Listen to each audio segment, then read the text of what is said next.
누가복음 19장 11절에서 27절입니다. 누가복음 19장 11절에서 27절. 제 성경이 신약성경 128쪽입니다. 네, 다 찾으셨죠?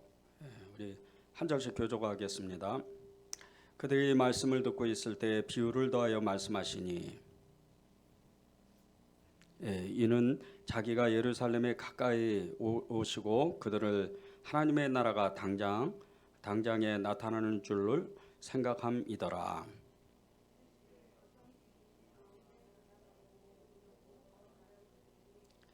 그 종려를 불러 은하 10문화를 주며 이르되 내가 돌아올 때까지 장사하라 하니라. 우리는 이 사람이 우리의 왕됨을 원하지 아니하나이다 하였더라. 귀인이 왕위를 받아가지고 돌아와서 은하를 준 종들이 각각 어떻게 장사했는지를 알고자 하여 그들을 부르니 그 첫째가 나와 이르되 주인이여 당신이 한 문화로 10문화를 남겼나이다. 주인이 이르되 잘하였다 착한 종이여 내가 지극히 작은 것에 충성하였으니 10골 권세를 차지하라 하고 그 둘째가 와서 이르되 주인이여 당신이 한 문화로 5문화를 만들었나이다. 주인이 그에게도 이르되 너도 5골을 차지하라 하고 또 한 사람이 와서 이르되 주연이여 보소서 당신의 한 문화가 여기 있나이다. 내가 수건으로 쌓아 두었나이다. 이는 당신이 엄한 사람인 것을 내가 무서워함이라 당신은 두지 않는 것을 취하고 심지 않는 것을 거두나이다. 주인이 이르되 악한 종아 내가 네 말로 너를 심판하노니 너는 내가 두지 않은 것을 취하고 심지 않은 것을 거두는 엄한 사람인 줄로 알았느냐.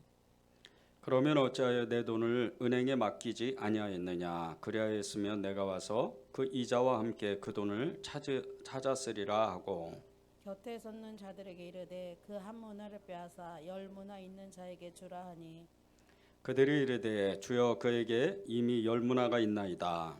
주인이 이르되 내가 너희에게 말하노니 무릇 있는 자는 받겠고 없는 자는 그 있는 것도 빼앗기리라. 함께 읽겠습니다. 그리고 내가 왕됨을 원하지 아니하며 저 원수들을 이리로 끌어다가 내 앞에서 죽이라 하였느니라. 아멘. 하나님의 말씀입니다. 장사꾼들이 이 장사를 하면서 어떻게 하면 이익을 남기려고 이문을 남기려고 무던히도 애를 씁니다. 그러면서 장사를 해야 자신이 살아갈 수 있는 이런 환경이 되고 또 가족들 먹여 살릴 수가 있기 때문입니다. 그래서 사람들이 많이 다니는 이런 장소에 장사할 수 있는 그런 길목에서 가게를 얻거나 좌판을 이렇게 펼치고 물건들을 갖다 놓고 장사를 하게 됩니다. 그렇게 장사하게 되다 보면 어느새 정말 어떤 사람은 많은 이익을 내고 또 많은 돈을 벌어서 정말 많은 사람들에게 저 사람은 장사를 잘하는구나, 저 사람은 장사의 귀재야, 그렇게 많은 사람들의 부러움을 삽니다. 그래서 그런 사람들을 따라가려고 그런 사람들과 같이 장사를 해보려고 많은 사람들이 또 그 사람에게 여러 가지 이 장사의 노하우를 배우기도 하고 또 그런 것을 실제로 이렇게 해보기도 합니다. 그래서 이 사람들이 좀 장사를 너무 잘하다 보니까 많은 사람들을 또 요즘 현대 시대 때는 이렇게 같이 여러 사람들을 모아서 장사의 노하우를 알려주고 이런 세미나 같은 여러 가지 일들을 하게 됩니다. 그래서 그런 사람들에게 이런 장사하는 것을 배우면서 그 노하우를 배우면서 많은 사람들이 이 사람이 장사를 잘하는구나 그런 부러운 마음도 있지만 어떻게 하면 저 사람이 저렇게 장사를 잘할까 그렇게 생각을 많이 하면서 그 세미나 같은 데를 참여하는 겁니다. 흔히들 이런 사람들을 이 장사의 귀재, 장사꾼의 어떤 기질이 타고났다고 이렇게 얘기를 합니다. 이 사람들에게는 보통 사람들에게 없는 이런 능력들이 있습니다. 지혜가 있고 성실함이 있는 겁니다. 특별히 이 성실함은 이 장사를 잘하는 사람들, 장사를 해서 많은 돈을 버는 사람들 중에 이 대부분에 나타나는 그런 기질입니다. 성실하다. 이 성실한 거 하나만 가지고도 굉장히 돈을 많이 벌 수 있습니다. 거기에 더해서 정말 이렇게 남들에게는 없는 이 지혜가 있는 사람은 정말 뭐 두말할 것도 없죠. 그래서 정말 이렇게 어디에서 장사를 하면 사람들이 많이 몰려오고 또 어느 물건을 팔면 그 이 이문을 많이 남기겠구나, 그런 것으로 장사를 하는 겁니다. 세상을 열심히 살아가는 사람들, 곧 하루를 성실하게 살아가는 사람들, 이런 사람들 장사꾼들이 되겠죠, 대부분. 그리고 성실한 직장인들, 이런 사람들을 성실한 사람들, 그리고 세상을 잘 사는 사람들이라 그럽니다. 하루 24시간의 시간은 누구에게나, 저와 여러분에게도 다 누구에게나 주어진 시간이지만 그 똑같은 시간을 어떻게 사용하느냐에 따라서 사람의 그 삶의 질이 완전히 달라지는 겁니다. 하루를 열심히 정말 살아가는 사람들은 대부분 성실한 사람들입니다.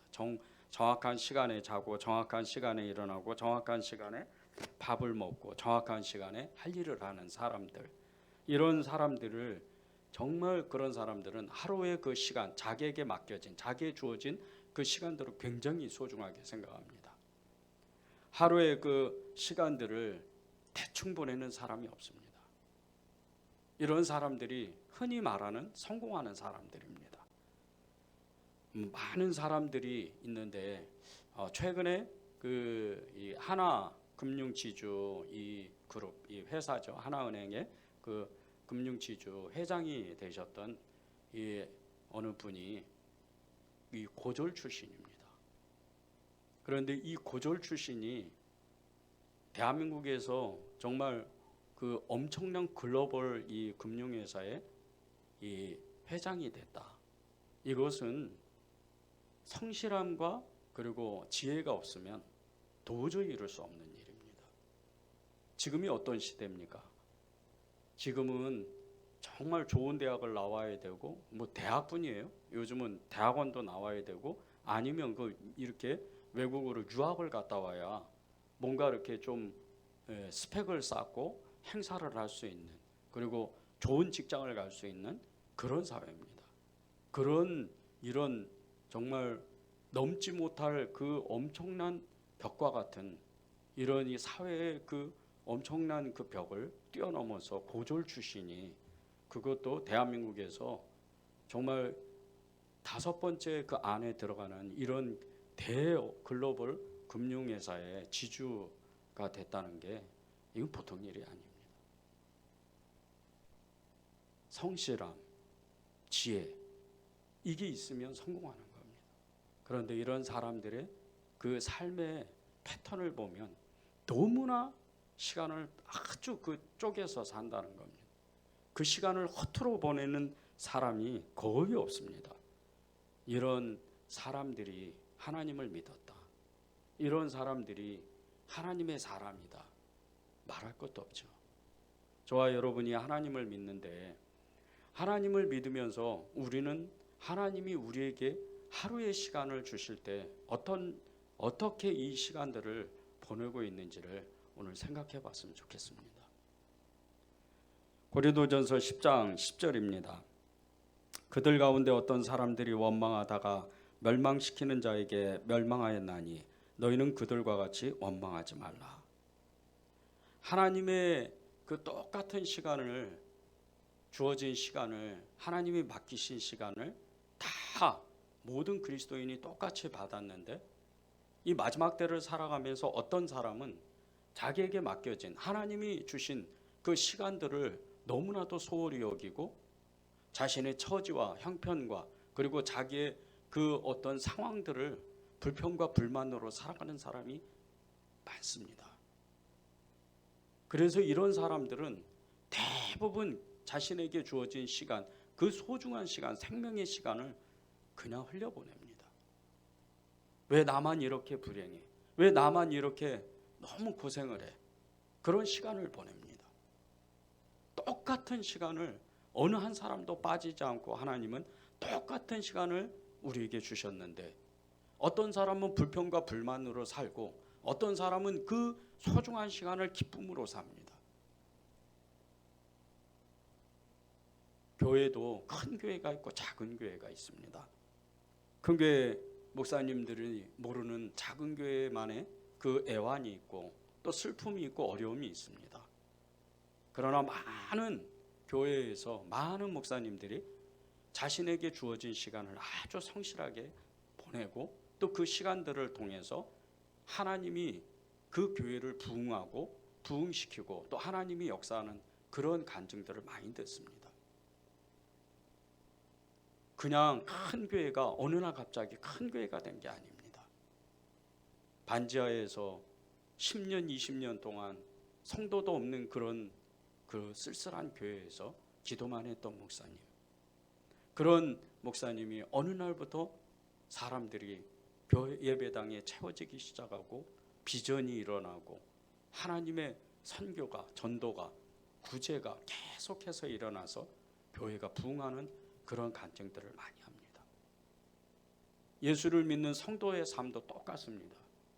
어떤 사람은 환경이 좋은 환경에서 예수를 믿지만 어떤 사람은 굉장히 어려운 환경 가운데에서 예수를 믿습니다. 서울의 한 그 노숙센터에서, 교회에서 하는 노숙센터에서 10년을 넘게 노숙 생활을 하던 어떤 노숙자 한 분이 예수님을 믿었습니다. 그는 자신의 인생을 완전히 바꾸려고 결단하고 예수님을 죽기까지 따라갔습니다. 그리고 지금은 그 노숙자 센터에 이 간사로 너무나 귀한 사역을 하는 겁니다. 자기가 겪었던 그 어려움, 그 너무나 힘들었던 시간들을 다 똑같이 자기 처지와 똑같은 그런 사람들을 대할 때 너무나 따뜻한 마음으로 그리스도의 사랑으로 그들을 대하다 보니까 그 간사님 때문에 훨씬 더 그 사역이 크게 일어나는 겁니다. 그 간사님은 정말 비록 자기가 노숙자 신세를 10년을 넘게 보냈지만 예수님을 만나는 순간 그 시간을 소중하게 여겼던 사람입니다. 예수님께서 어느 날 예루살렘에 가까이 가셨을 때 제자들은 이제 하나님의 나라가 이 이스라엘 땅에 이제 오겠구나. 예수님은 왕으로 이 나라를 다스리시겠구나. 그런 기대감에 큰 흥분을 했습니다. 너무나 흥분을 했죠. 그러나 주님은 이 제자들의 그 짧은 생각을 깨닫도록 한 가지의 비유로 이 제자들에게 말씀을 하셨습니다. 그 비유가 먼 나라로 왕위를 받으러 간 주인과 그 종들의 이야기입니다. 오늘의 말씀이죠. 10문화와 5문화를 가지고 이익을 남겼던 이 착한 종, 한 문화로 땅에 묻어두고 나중에 원망과 불평으로 자기의 주인이 올 때까지 그렇게 시간을 허비했던 이 한 문화의 이 종은 책망을 받았습니다. 주인이 먼 나라에서 왕위를 받아가지고 온 시간은 오랜 시간 옵니다. 각자에게 주어진 시간이 있습니다. 우리가 예수를 믿는 그 순간서부터 하나님은 우리에게 시간을 줍니다. 하루의 시간, 일주일의 시간, 1년, 우리의 평생의 시간을 하나님이 허락하시는데 어떤 사람은 10년이고 어떤 사람은 20년, 어떤 사람은 50년이 될 수도 있습니다. 그런데 그 시간 동안 주님은 우리에게 이 은혜를 주시고 이것을 영적 의미는 하나님이 주신 은사와 능력입니다. 이 은사와 능력을 하나님이 주셔서 어떤 사람에게는 5문화, 어떤 사람에게는 10문화, 어떤 사람에게는 1문화, 각각의 형편과 처지에 맞도록 하나님이 공평하신 하나님께서 그 똑같은 형편에 맞도록 그 사람들에게 주신 것처럼 우리에게도 10문화와 5문화, 1문화를 주시고 그 은사와 영적인 능력들을 주셨는데 우리는 어쩌면 우리의 시간을 허투루 보내는 그 세월을 보내고 있는지도 모릅니다. 주님은 오늘 저와 여러분에게 너희가 그 시간을 허투루 보내서 이 한 문화의 그 종과 같이 책망하려고 우리에게 말씀하시는 게 아닙니다. 지금은 너무나 험악한 시대입니다. 이때가 마지막 시대입니다. 여러분이 주님을 정말 뜨겁게 사랑하고 그 눈이 열린다면 지금 내 주변에 하나님을 알지 못해서 너무나 어찌할 바를 모르는, 그 인생을 어떻게 살아가야 될지 모르는 수많은 사람들이 있습니다. 이 사람들을 여러분이 보는 눈이 열려야 됩니다. 그렇지 않고는 여러분이 하나님께 하나님의 마음을 다할 수도 없고 하나님의 그 시간, 주어진 그 시간의 의미를 깨닫지를 못하는 겁니다. 똑같은 시간을 받았지만, 똑같은 그 시간들이 우리에게 다가오지만 점점 이 마지막 때의 시간이, 주님이 주신 그 시간이 우리에게 다가올 때 그 시간이 우리에게 기쁨이 되어야 됩니다. 여러분에게 하나님은 주님의 사랑을 주셨습니다. 주님의 사랑을 주셨는데 그 사랑의 힘이 여러분의 인생을 바꾸지 못한다면, 여러분의 그 시간을 소중히 사용하지 못한다면 아직 여러분은 주님의 사랑을 진정으로 모르는 겁니다. 여러분의 삶 가운데에서 하나님이 우리에게 주시는 그 시간, 이것은 너무나도 소중한 시간입니다. 먼 나라로 갔던 이 주인이 왕위를 받아서 그 종들을 찾아오는 그 마음을 보십시오. 이 주인은 이 20모나도 안 되는 이 돈을, 그 돈이 있어도 없어도 이 주인은 아무 상관이 없습니다. 왜 그런 줄 아십니까? 이 주인은 왕위를 받아가지고 오는 겁니다. 이 나라를 다스릴 수 있는 왕위를 가져갖고 오는 겁니다. 그러면 그 나라에 있는 돈은 다 자기 돈인 겁니다. 그러나 이 주인이 왕위를 받아가지고 오는 그 마음, 이 종들의 3명의 종들을 만나려고 하는 마음은 너무나 기대감이 있는 겁니다. 누구보다도 사랑하는, 자신의 종들을 만나고 싶어하는 그 주인의 마음, 그리고 그들을 칭찬해 주고 싶은 그 주인의 마음. 그 돈이 있어도 없어도 왕은 아무 상관없습니다. 그러나 이 종들을 만났을 때, 야, 잘했다, 착한 종아, 너는 정말 잘했다. 그것은 이문을 남겨서 그런 것이 아닙니다. 너는 나와의 약속, 나와의 그 사랑을 잊어버리지 않고 너는 그것을 지켰구나. 그래서 5골, 10골을 차지할 수 있는 그 은혜를 주는 겁니다. 하나님이 여러분에게, 저에게 10문화를, 5문화를, 1문화를 준 사람이 있습니다. 1문화 때문에 원망과 불평으로 살아가기보다는 그 5문화를 남기고 10문화를 남겼던 이 종들과 같이 내가 최선을 다해서 또 하나의 그 1문화를 만든다면 주님은 이 1문화를 가졌던 종에게 가장 큰 칭찬을 했을 겁니다. 자기의 시간, 자기에게 주어진 그 시간을 소중히 여겼기 때문입니다. 그런데 가장 적은 능력으로 10문화를 남기고 5문화를 남겼던 종과 같이 또 1문화를 남겼던 이 종을 보는 그 주인의 마음이 어떻겠습니까?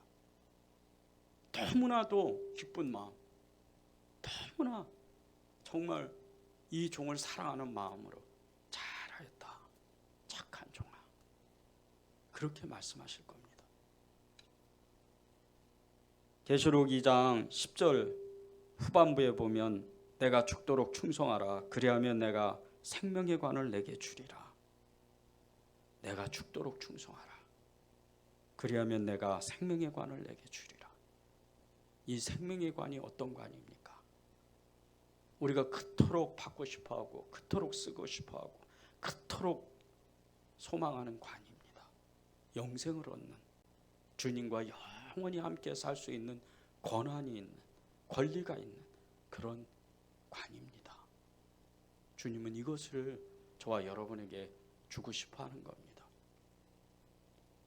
2012년부터 대구 사회복지 공동모금에 그 어려운 이웃을 위해 써달라고 매년 겨울이면 1억씩 기부하는 이 키다리 아저씨라는 정말 누군지 알 수도 없는 자기 자신을 밝히지 않는 한 기부자가 있었습니다.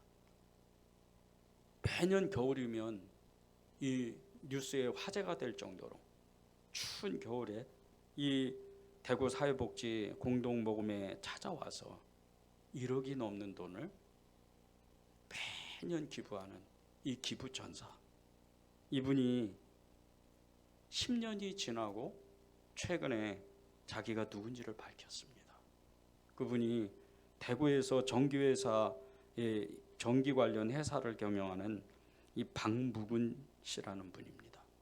73대 3세 된 분인데 지난 2012년도부터 10년 동안 가난한 사람, 연약한 사람, 어렵게 사는 사람을 도와달라고 이 1억을 매년 기부하고 10년 동안 10억을 기부한 겁니다.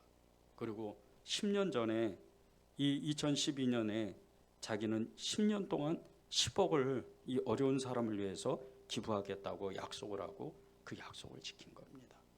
그런데 이 박무근 씨가 그 정말 전해준 이야기를 듣고 정말 은혜를 받았습니다. 이 박무근 씨는 집안이 찢어지게 가난한 그 형편에서 중학교를 간신히 졸업하고 자신의 그 가정도 그렇게 어려운 가운데도 초등학교 4학년 때 자기 반의 학급이 먹을 것이 없어서 교회를 못 나오는 것을, 아니 학교를 못 나오는 것을 알고 친구들과 십시일반 쌀을 한 움큼씩 가져와서 그 친구에게 갖다 줄 정도로 그렇게 베풀기를 좋아했던 사람이었답니다. 그런데 이렇게 된 계기가 있었는데 이 박무근 씨의 그 아버님이 우리는 가난하지만 우리보다 더 가난한 사람을 도와줄 줄 알아야 돼. 그 말 한마디 때문에 이 박무근 씨의 인생이 남을 위해서 사는 인생으로 바뀐 겁니다. 중학교를 졸업하고 대구에 있는 전기회사에 취직해서 그 사장 집에서 숙식을 하면서 얼마나 성실히 일을 했던지 아내를 만나고 3년 있다가 전기회사를 차렸습니다. 그리고 이 박무근 씨의 회사는 정말 엄청나게 성장을 해서 그 대구에서도 알아주는 이 전기회사가 됐습니다.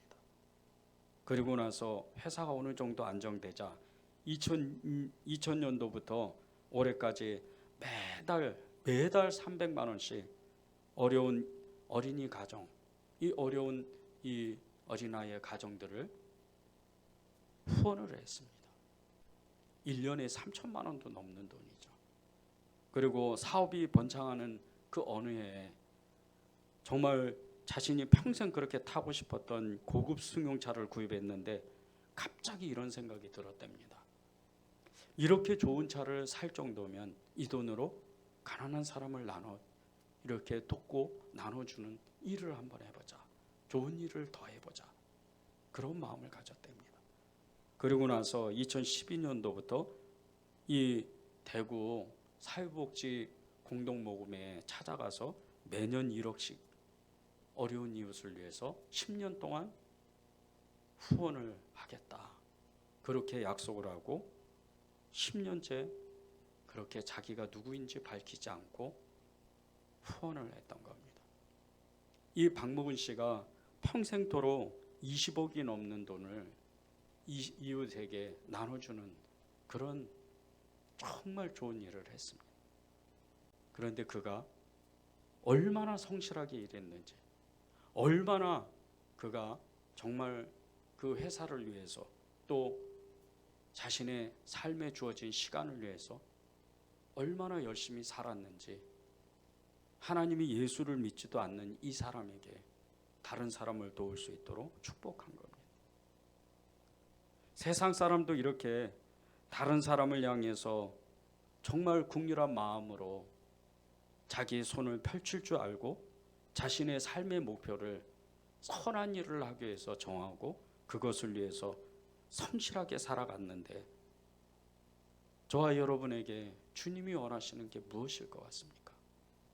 여러분의 인생이 편한 것, 여러분의 가정이 안정되고 평화롭게 사는 것, 주님은 그런 삶을 우리에게 주시지 않습니다. 예수님을 믿고 그리스도 안에서 하나님의 일을 하는 사람치고 자기의 가정을 위해서, 자기 자신을 위해서 사는 사람은 없습니다. 물론 우리의 가정은 하나님의 소중한 정말 축복의 터전입니다.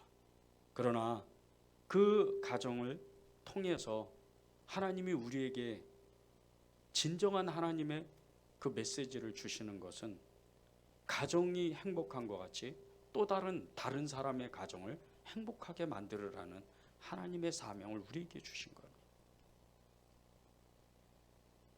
우리가 하나님의 주어진 시간들을 매일 하루씩 살면서 24시간을 살면서 우리는 주님께 무엇을 드릴 수 있는지, 어떤 일을 할 수 있는지, 주님께서 무엇을 원하시는지, 주님이 시선이 어디에 머무른지, 또 그 일을 어떤 일을 하고 싶어 하시는지 그것을 바로 알아야 됩니다. 그리고 그 일을 위해서 우리의 모든 삶을 하나님께 초점을 맞춰서 죽도록 충성해야 됩니다. 먼 나라로 갔던 이 주인이 그 종들을 기쁨으로 만나려고 찾아오는 것 같이 주님은 지금 계속해서 우리를 찾아오고 계십니다. 우리도 주님을 믿는 것처럼 주님도 우리를 믿는 거죠. 착한 종아, 주님도 우리를 믿고 싶어 하십니다. 내가 너희를 통해서 세상을 밝히고 내가 너희를 통해서 하나님의 일을 하고 싶다, 하나님의 나라의 그 일을 하고 싶다 말씀하시는 겁니다. 그때 우리는 무엇으로 주님을 맞이할 수 있을까요? 그때 우리는 주님께서 맡겨놓은 그 은사와 능력들을 어떻게 그것을 수행했는지, 그것을 순종했는지, 우리는 주님께 어떤 말씀을 드릴 수 있을까요? 주님은 저와 여러분에게 한 문화를 그 땅에 심어두고 하나님 주인에게 책망을 받았던 이 악한 종과 같이 주님은 우리를 책망하려고 오시는 게 아닙니다. 어느 한 사람도 떨어지지 아니하고 하나님의 손에 붙잡혀서 하나님 나라의 그 수많은 믿음의 증인들과 같이 함께 우리도 거기에 동참하기를 원하시는 겁니다. 잘하였다, 착한 내 종아. 이 말씀이 우리의 마음에 새겨져야 됩니다. 우리 함께 기도하고